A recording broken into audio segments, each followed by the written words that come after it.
Hello दोस्तों, स्वागत है एक बार फिर आज आपका बीके स्टडीज़ के यूट्यूब चैनल में। देखिए, फिजिक्स की सीरीज चल रही है 2 हफ्ते से लगातार। बृहस्पतिवार, शुक्रवार और शनिवार 3 लेक्चर आते हैं, जिसमें हमने अभी मापन चैप्टर समाप्त कर दिया है। 5 लेक्चर जिसमें हो चुके थे। अब जो छठा लेक्चर आया है उसमें हम पढ़ने वाले हैं गति। क्या पढ़ने वाले हैं? भौतिक विज्ञान का इम्पॉर्टेंट चैप्टर गति, जिसमें रेलवे, पुलिस और अदर एग्ज़ाम में क्वेश्चन आपके लगातार आते रहते हैं। तो आइए आज चर्चा करते हैं गति पर। देखिए, कोई भी चैप्टर अगर आप पढ़ते हैं तो उसको पूरा पढ़ें और वीडियो को अंत तक देखें। देखिए, 2-3 मिनट का वीडियो देखने से आपको कदापि लाभ होने वाला नहीं है। अगर आप वीडियो को नियमित तौर पर देख रहे हैं तो वीडियो को अंत तक देखें और पूरा देखें। अच्छी लगे तो कमेंट बॉक्स में जाकर कमेंट करें, टाइप करें मैसेज अपना, और साथ ही दोस्तों को शेयर करें और सब्सक्राइब भी करें। आइए शुरू करते हैं। Welcome to BK studies. भिन्न माध्यमों से आप तक पहुंच रहा है और जल्द ही अब लॉकडाउन के बाद ऑफलाइन क्लासें भी स्टार्ट होंगी। बात करते हैं देखिए गति की। तो गति में क्या है, पहले गति को समझ लेते हैं। जब कोई वस्तु समय के साथ अपनी स्थिति परिवर्तित करती है तो उस वस्तु को गति में कहा जाता है। याद रखेंगे, जब कोई वस्तु समय के साथ अपनी स्थिति को परिवर्तित करती है तो उस स्थिति को गति कहा जाता है। जब कोई वस्तु समय के साथ अपनी स्थिति में परिवर्तित नहीं करती है तो उसे क्या कहा जाता है? विराम अवस्था में। तो देखिए, स्थिति परिवर्तित कर रही है। अब सपोज करिए मैंने यहां पर दो चीजें ली और दोनों में स्थिति परिवर्तन हुई। देखिए, एक व्यक्ति ये बस के कोने वाली सीट पर बैठा है, एक दूसरी बस भी यहां चल रही है। अब ये दोनों बस समान स्पीड से चल रही है, दोनों बस समान स्पीड से चल रही है। एक व्यक्ति यहां बैठा है, तो क्या ये दोनों व्यक्ति एक दूसरे को स्पीड में देख पाएंगे? नहीं देख पाएंगे, क्योंकि एक दूसरे के सापेक्ष तो ये स्थिर है।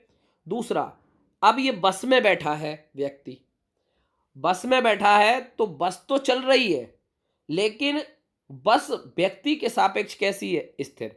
तो इसीलिए इसका एक जरूरी पॉइंट है, वो है क्या? सापेक्ष। गति इस बात पर निर्भर करती है कि किसके सापेक्ष। देखिए, अगर बाहर एक पेड़ है तो पेड़ के सापेक्ष बस गतिमान है और अंदर बैठे व्यक्ति के लिए क्या है? स्थिर।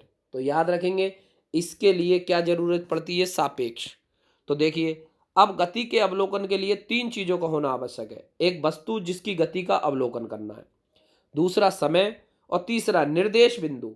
मैंने कहा ना, वह बिंदु जिसके सापेक्ष दूसरी वस्तु को अवलोकन किया गया। देखिए, तो बिंदु निश्चित बिंदु के सापेक्ष ही अवलोकित होगी। तो जिस बिंदु के सापेक्ष अवलोकित होगी तो इन बिंदुओं का होना आवश्यक है। देखिए, एग्जाम्पल के माध्यम से समझते हैं। हम प्रायः कहते हैं कि हमारा स्कूल या कोई दुकान हमारे घर से 2 किलोमीटर या 4 किलोमीटर है। यहां पर हमारा घर एक निर्देश बिंदु है। देखिए, अगर मैं बात करूं यहां पर, तो यहां पर ये हमारा होम है और यहां पर ये हमारा स्कूल है। यहां पर ये क्या है? हमारा स्कूल। तो हम कहते हैं 2 या 4 किलोमीटर है, तो यहां पर हमारा घर एक निर्देश बिंदु है जिसके सापेक्ष हम दूरी बताते हैं। ये निर्देश बिंदु से मूल बिंदु के सापेक्ष भी कहा जाता है। निर्देश बिंदु को मूल बिंदु, जिस बिंदु से स्टार्ट होती है कोई भी चीज उसे क्या कहते हैं? मूल बिंदु। आगे बढ़ते हैं। यदि कोई वस्तु अन्य वस्तुओं की तुलना के में समय के सापेक्ष स्थान परिवर्तन करती है तो उस वस्तु की इस अवस्था को मोशन में कहा जाता है। याद रखेंगे, अगर एक वस्तु के सापेक्ष स्थान परिवर्तन करती है तो उसे क्या कहा जाता है? मोशन। मोशन विमीय आधार पर 3 भागों में विभाजित किया जा सकता है। एक विमीय, 1 डायमेंशनल, 2 डायमेंशनल और 3 डायमेंशनल। एक विमीय, अब देखिए इसको एक समझ लेते हैं।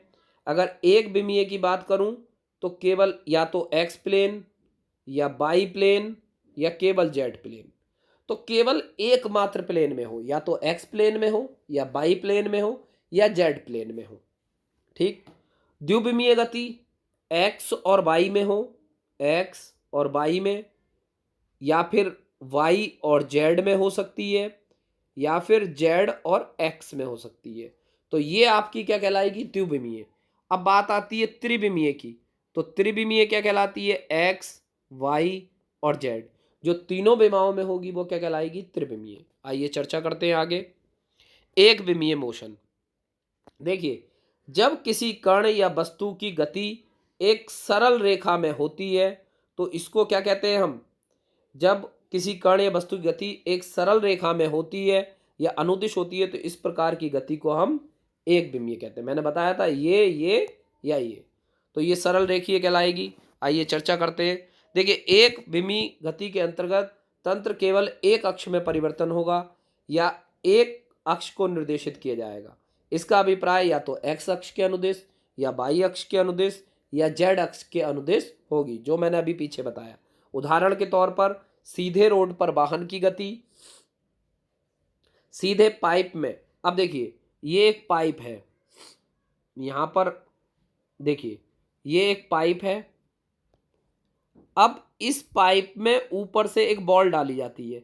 अब ये बॉल सीधी सीधी यहां निकल कर आएगी तो ये एक सीधी रेखा बनाएगी, तो ये बॉल डालने की गति तो ये क्या हो जाएगी, एक रेखीय, जबकि ये बाई अक्ष के सापेक्ष है लेकिन है तो एक सरल रेखा में। सीधी रेखा में बॉल डालने पर गति, पिस्टन की गति, अब पिस्टन अप डाउन होता है तो पिस्टन की गति क्या है, ऊपर नीचे, यानी बाई अक्ष के परिता है लेकिन फिर भी क्या है। देखिए अगर पिस्टन की बात करें तो पिस्टन कैसे चलता है, इस तरीके से ऊपर नीचे, up down up down up down. फिर है माला में पिरोए। अब देखिए ये माला है, माला में धागे में आप ऐसे करके मोती एक के बाद एक, एक के बाद एक, एक के बाद एक के बाद एक मोती पिरोते हैं। अब सिलाई मशीन की सुई की गति, सिलाई मशीन की सुई ऐसे चलती है, ऊपर नीचे ऊपर नीचे ऊपर नीचे, तो ये जो सुई चलती रहती है तो ये भी कैसी होती है, एक रेखीय, जबकि बाई अक्ष के है। और जो सड़क पर गाड़ी चल रही है वो इस दिशा में चल रही है तो ये एक्स अक्ष के सापेक्ष है। देखिए आइए पढ़ते हैं इनको, कुछ एग्जाम्पल देख लेते हैं। तो देखिए अब यहां पर आप देख सकते हैं, देखिए पहला है ट्रेन। अब रेल के पथ पर जो ट्रेन चल रही है एक दिशा में चल रही है तो एक विमीय। अब किसी तार के ऊपर अगर यदि कोई कीड़ा चल रहा है, यदि किसी तार या वायर के ऊपर, कोई लकड़ी के ऊपर कोई कीड़ा चल रहा है तो वो एक दिशीय। रोड पर साइकिल चल रही है एक दिशीय। और देखिए गाड़ी चल रही है, अब एक निश्चित दिशा में चल रही है तो क्या हो जाएगा, देखिए पहले ए पर पहुंची, फिर बी पर पहुंची, फिर सी पर, तो ये क्या हो गई, एक दिशीय। अब आते हैं द्विविमीय गति। देखिए द्विविमीय को पहले समझ लेते हैं, मैंने पीछे भी बताया था।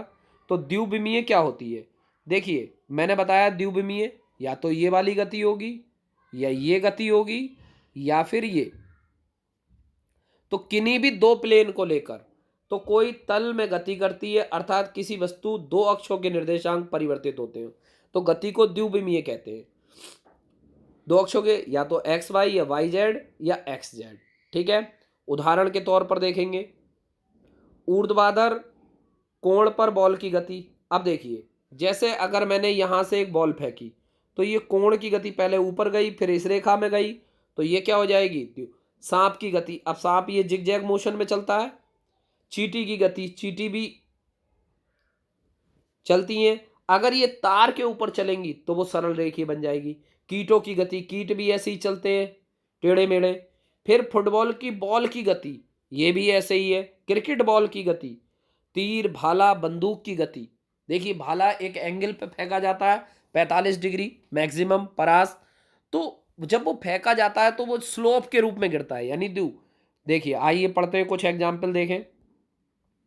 तो देखें जैसे हम यहां पर देख सकते हैं नेट में बॉल डालना, तो जब हम नेट में बॉल प्रक्षेप करते हैं तो आप देख सकते हैं एक्स वाई एंगल पर, यहां से 15 फीट तो यहाँ पर 10 फीट ऊंचे में, तो यहाँ से अगर आप डाल रहे हैं तो कितने एंगल पर, ऐसी फुटबॉल की गति। फिर आता है देखिए टेढ़े मेढ़े रास्ते पर अप डाउन यानी हिल्स पर, और ऐसे ही स्लोप पर, एक स्लोप से फिसलने की गति। अब आते हैं त्रिविमीय गति।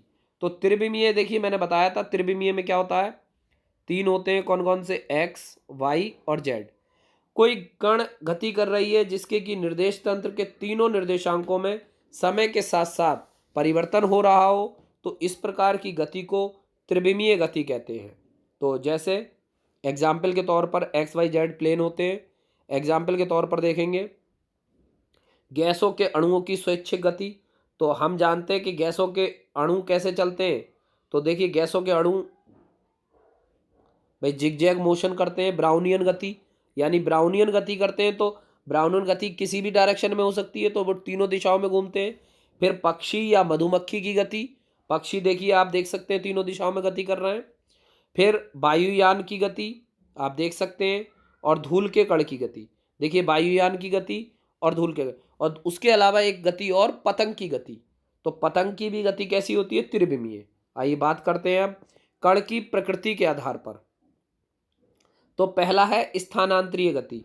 जब कोई कण या वस्तु किसी निर्देश तंत्र के सापेक्ष एक स्थान से दूसरी जगह स्थानांतरित हो जाती है, अर्थात समय के साथ परिवर्तित होती है और वस्तु का स्थान परिवर्तित हो जाए, तो इस प्रकार की गति को स्थानांतरित गति कहते हैं। देखिए जैसे इस एग्जाम्पल के माध्यम से समझ लेते हैं। अब I got to be moving now. अब ये यहाँ पर विचार आया इनके मन में कि मैं चलने का विचार करता हूँ, और ये यहाँ पर ए बिंदु पर है, इनको यहाँ पर बी बिंदु पर जाना है। कौन से बिंदु पर जाना है? तो अब ये यहाँ से यहाँ तक एक दूरी चले, तो एक सीधी रेखा के अनुदिश अब इनकी गति हुई। तो जब ये गति हुई तो ये क्या कहलाएगी? स्थाने। अब स्थानांतरित क्यों हुए? क्योंकि इनकी पोजीशन वेक्टर चेंज हुए। इनकी पोजीशन यानी प्रारंभिक स्थिति ये थी और अंतिम स्थिति ये है, तो इनकी पोजीशन चेंज हो गई, तो ये क्या हो गई? स्थानांतरीय, यानी स्थान के बीच का अंतर। आगे बढ़ते हैं। घूर्णन गति। देखिए घूर्णन गति या रोटेशनरी मोशन, जब कोई वस्तु कण किसी निश्चित अक्ष के परिता चारों तरफ घूमता है या परिक्रमा करता है, जैसे कि आप यहाँ पर देख सकते हैं, यहाँ पर ये है एक निश्चित बिंदु, इसके सापेक्ष फोर्स लग रहा है। अब ऐसे ही एक पंखा है, तो पंखे में आप ये देख सकते हैं इस तरीके से। तो जब ये पंखा राउंड घूमेगा तो ये कुछ इस तरीके की गति करेगा। तो आप देखेंगे जब इस तरीके की गति हो रही है तो ये एक्स यानी एक निश्चित बिंदु के, देखिए इसमें एक बाहर की ओर लग रहा है, तो बाहर की ओर कौन सा लग रहा है? सेंट्रीफ्यूगल। और अंदर की ओर कौन सा लग रहा है? सेंट्रीपेटल। तो याद रखेंगे दो बल कार्य करते हैं, एक अंदर की ओर और एक बाहर की ओर, जैसे पंखे की गति। ठीक है, आगे बढ़ते हैं। अब आता है दोलन गति या कंपन गति। तो हम देखिए दोलन गति कंपन गति को, जब कोई कण अपनी माध्य स्थिति के इर्द गिर्द या आसपास में गति करता है तो इस प्रकार की गति को दोलन गति या कंपन गति कहते हैं। जैसे दीवार में लगे लोलक की गति, तो आप देखेंगे अगर लोलक लगा होता है तो जैसे घड़ी है, अब लोलक ये है तो ये इधर जाएगा फिर इधर जाएगा, तो ये जो मोशन कहलाता है ये, तो ये क्या कहलाएगा? दोलन, पेंडुलम की तरह, यानी इस डायरेक्शन में और इस डायरेक्शन में, ये क्या कहलाया? मोशन। अब देखिए अगर यही मोशन जो दोलन है ये जल्दी जल्दी होने लगे, टाइम का कम होने लगे, तो ये कहलाता है कंपन। ये क्या कहलाता है? कंपन। देखिए जैसे आप देख सकते हैं ऑसिलेटरी और वाइब्रेटरी। अब आप इसको हिलाकर छोड़ देते हैं, अब ये इस तरीके से चल रहा है तो ये वाइब्रेटरी मोशन हो जाएगा, और जब इधर उधर करते हैं तो ये ऑसिलेटरी मोशन। ठीक है, आप समझ सकते हैं। अब आता है समय अंतराल के आधार पर।